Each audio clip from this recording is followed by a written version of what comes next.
Chào các bạn, hôm nay mình lại tiếp tục về một chủ đề mà trong thời gian tới ấy, nếu mà mình tìm hiểu về Janitor hoặc là về MOSFET đấy, thì mình cũng sẽ dùng cái mạch này rất nhiều. Đấy chính là cái mạch phân áp. Đấy, mạch phân áp. Ví dụ như là mình đang có một cái nguồn đây là khoảng 11V. Đấy, thì nó được phân áp qua hai con điện trở là R1 và con điện trở là R2. Con này nối xuống mát này. Nối mát thì vậy là cái điện áp đầu ra, cái U ở chỗ này bằng bao nhiêu, đấy. Thì đây ví dụ như là cái điện áp 11V này chính là bằng U tổng này, chính là cái nguồn cấp ấy. Đấy, thì cái điện áp đầu ra, cái điện áp đầu ra ở đây ấy, là nó sẽ được tính theo công thức như thế nào. Đấy, thì cái U ra này nó sẽ chính bằng là U tổng là cái U cấp này, U tổng nhân với cả R2 chia cho R1 cộng R2. Đấy. Thế vậy là dựa vào cái công thức này ấy, nếu như mà mình có hai con điện trở, nếu như trường hợp mà nếu R1 bằng R2 mà bằng R chẳng hạn, bằng một giá trị nào đấy, ví dụ như là đây mình chọn là con 1K, con này con 1K. Đấy thì có phải là cái U ra ấy, U ra nó sẽ bằng là U tổng nhân với cả R trên 2R, 2R R để rút gọn, vậy là bằng U tổng chia 2. Vậy là nếu hai cái giá trị này bằng nhau này thì cái điện áp U ra này sẽ bằng cái U cung cấp chia đôi ra. Đấy. Thế và đấy là cái đầu tiên này. Cái thứ hai là nếu này mình cái R2 mà tăng lên đúng không? Thì R2 mà tăng lên thì U ra sẽ tăng lên. Bởi vì là cái này nhân thì đương nhiên là nó sẽ lớn hơn cái R1 cộng R2 đúng không? Thế và nếu cái R1 tăng lên, R1 tăng lên thì đương nhiên là cái này sẽ giảm đi, thì cái U ra nó sẽ giảm xuống. Rồi, vậy là bây giờ mình bắt đầu đi vào thực tế để mình thử em nhé. Đây mình đang có một cái đầu tiên là mình sẽ dùng hai con điện trở này đều có giá trị là 1K này, nâu đen đỏ, con này nâu đen đỏ, và mình cấp một cái nguồn vào đầu con trở này, một cái nguồn vào mát. Đấy, đúng theo cái sơ đồ mạch này nhá, sơ đồ mạch này. Đấy, bây giờ mình đo thử cái trước tiên là cái U tổng này, U tổng này sẽ là bằng bao nhiêu. Rồi bây giờ mình sẽ đo này, đo đầu U cung cấp này. Đây mình sẽ bật lại nano này, rồi auto 10,82V nhé, 10,8V. Đấy thì ví dụ như trường hợp đầu tiên này, cái U tổng bằng 10,8V thì hai con điện trở này bằng nhau thì cái U ra ấy, nó sẽ bằng là 10,8 chia 2 đúng không? 10,8 chia 2 nó sẽ xấp xỉ bằng khoảng 5,4V. Đấy, bây giờ mình đo thử cái U ở điểm giữa này xem phải 5,4 nhé. Đấy, 5,4 này, 5,43 các bạn nhìn thấy không? Đấy. Đây. Cái giá trị này nó khoảng 5,4 này. Đấy. Vậy là sau này các bạn mà muốn định một cái app cho cái app mà ở cái chế độ mà chưa khuếch đại của một con Janitor nào đấy, thì mình có thể là dùng cái dạng như là phân áp dạng như này. Và cái dạng phân áp này thì dùng cũng rất nhiều. Đấy. Thế và cái này thì nếu mà trường hợp mà mình dùng cho những cái cấp cho những cái nhỏ nhỏ ấy, thì mình đều có thể phân áp cái này để mà cấp cho led hay gì đấy chẳng hạn. Thế và bây giờ ấy, điều gì xảy ra? Bây giờ mình thử xem là tăng điều chỉnh con R2 nhé. Bởi vì con R2 là cái con mà nó thay đổi nhiều. Đây thì mình có một cái biến trở này. Đây là một cái biến trở 50K. Các bạn nhìn thấy trên đây có chỉ số là 50K này. Đấy, bây giờ mình sẽ thay con R2 bằng 50K vào đây. Rồi, đợi mình để mình cắm dây vào ấy, có một cái dây ở giữa thì mình sẽ nối với dây ở giữa của con biến trở này, mình sẽ nối với một đầu của con trở này. Còn cái dây ngoài cùng chân ngoài cùng ấy thì mình sẽ cắm nối xuống mát rồi. Đấy. Và bây giờ mình sẽ đo cái điện áp ở cái đầu ra nhé. Thì cái này nó là mát chung này, thì bây giờ mình sẽ cắm vào cái mát của cái nguồn cấp luôn, que đen cắm vào mát đấy luôn. Và bây giờ mình đã đo cái điện áp u ra này. Đấy. U ra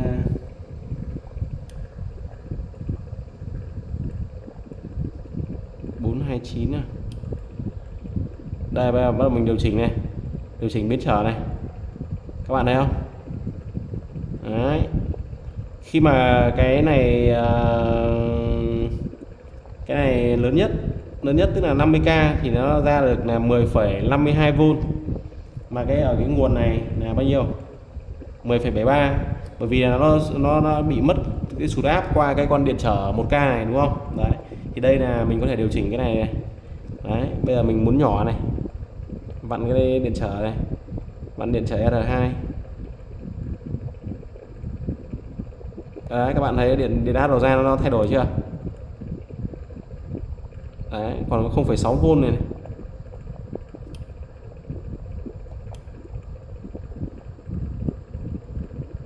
Khi mà cái này bằng 0 ấy thì là nó chỉ có 508,1V này. Đấy, mình điều chỉnh cái R2 thì có thể điều chỉnh được cái điện áp ở cái đầu ra nhé. Đây. 6,64 này. Bởi vì cái biến trở này của mình lớn quá, nó tận 50k nên là mỗi lần cái bước nhảy nó sẽ lớn. 8,2V này. Đấy, mình chỉnh phát nó lên 8,2 luôn. 9,6 này. Đấy. 7,6 này. 5,8 này. 4,6, 3,8 này, 2,2 này, 2,1 này. Đấy. Thì mình có thể là điều chỉnh đây là cái trường hợp mình điều chỉnh cái R2. Đấy, thì mình cũng có thể tăng giảm cái áp đầu ra. Thế bây giờ nếu như mình điều chỉnh cái R1 nhé, bây giờ mình điều chỉnh cái R1 này, điều chỉnh R1 thì coi như là bây giờ mình sẽ đảo ngược lại cái que đen vào dương, que đỏ vào phần này, tức là mình sẽ điều chỉnh thay đổi cái biến trở này nhé. Thì xem cái áp đầu ra nó sẽ như nào này. Đang 8,9 này đúng không? 8,9, 10,6 này. Các bạn nhìn thấy không? 10,7 này. 10,7V này. Mình thay đổi này. Đấy, nó dài về 1,4 luôn này. 1,2 này, 0,9 này.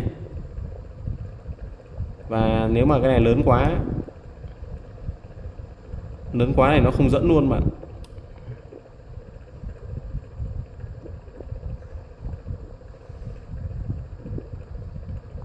Tức là mình thay đổi cái giá trị của R1, R2 đây, 1,5 này. 6,56, vặn mạnh một tí nó lên nhảy nhanh quá, 2,8 này. Cái này nếu mà mình thay bằng con biến trở khoảng 20k thì cái bước nhảy này nó sẽ nhìn nó sẽ đẹp hơn. Cái này 2,8 này, bây giờ mình tăng lên này. 4,9 này. Lên 9 luôn, nhanh quá. Đó. Thì đây là cái trường hợp mà các bạn có thể dùng cái điện trở này để phân áp. Cái dạng điện trở này phân áp là dùng rất nhiều này. Đấy. Thì cái U ra này sẽ bằng U tổng này nhân với cả cái con điện trở ở dưới chia cho tổng của hai con điện trở. Rồi. Vậy là mình vừa khảo sát thử cái cầu phân áp bằng điện trở. Rồi, xin chào và hẹn gặp lại các bạn. Đây, cụ thể hơn về cái phần phân áp nhé. Thì bây giờ là mình sẽ dùng một con nét này. Ở cái điểm giữa chỗ này mình sẽ dùng một con nét.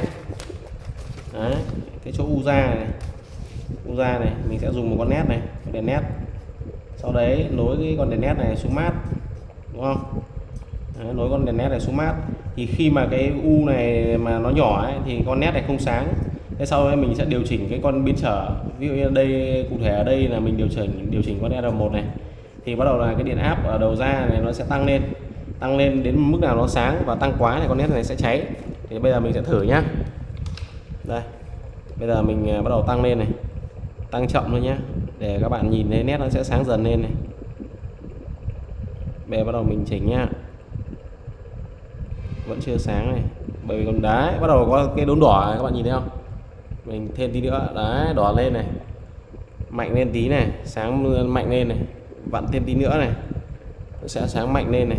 Đấy là vậy là con này là mình đang dùng điện trở và biến trở để mình phân áp cho cái điện áp đầu ra nhé. Bây giờ mình cho to sáng nữa này, đấy, sáng tí nữa là cháy rồi, bởi vì cái điện áp này nó lớn hơn 3V rồi, con nét này nó sẽ cháy.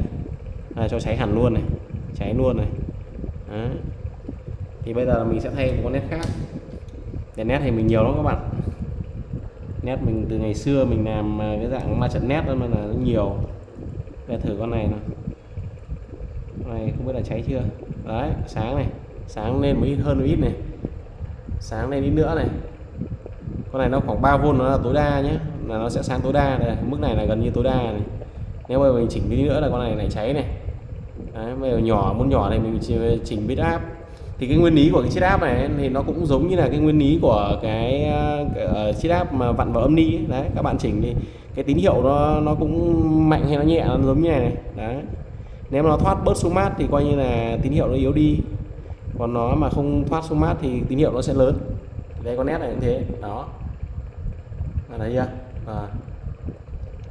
Vậy là dùng cái mạch phân áp này mình hoàn toàn mình có thể vặn tay mình chỉnh để chỉnh cái độ sáng của cái này luôn. Thế là với một số cái motor mà dạng nhỏ nhỏ ấy, thì các bạn có thể cắm vào đây, mình cũng có thể điều chỉnh được tốc độ quay của cái motor luôn bằng cái chiết áp này.